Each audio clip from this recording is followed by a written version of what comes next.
Yeah, you definitely want to be aware of how much you're watering, especially seedlings. It's easy to overwater seedlings. It's very easy to overwater. They're a seedlings. baby. They're basically a baby, yeah. So you want to keep that in mind.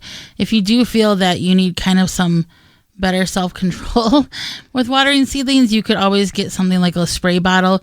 Don't water the plants, but that way when you're watering the soil below your seedlings, you have a little bit better control as opposed to just like dumping water on them.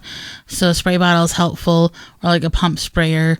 Otherwise, you could even make sure that you measure it if you need to for each plant. This seems extreme, but if it's something where it becomes there's some people that would enjoy doing that. Yeah, oh yeah, for sure. A third of a cup. Yeah. And you want the soil to be damp. You don't want to water and see the water gushing out of the bottom of a 3-inch pot. If the soil is moist, the soil is hydrated. And it's helpful to kind of know your climate in your home or wherever you're growing these. It has been a little bit more humid this year, it seems like, for the time of year.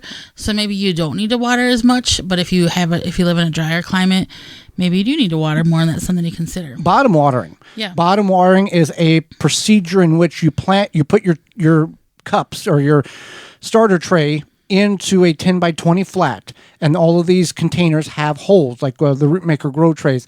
You put about an inch of water throughout that 10 by 20 flat that the plants are setting in the trays in, and capillary action wicks the water up into the cells and hydrates the cells from the bottom up.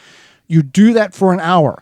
After that hour, then you drain off the excess water that's still setting in your tray, and that will give the correct amount of water in each cell. You do this a couple times a week. You'll get a routine. You'll know when it needs to be watered, but that's a way of not overwatering. You're allowing the soil to say, I've got enough water, drain the rest of this off, because otherwise it will turn into a bog and your plants will suffocate because they're not getting the oxygen in the roots and in the soil that is needed.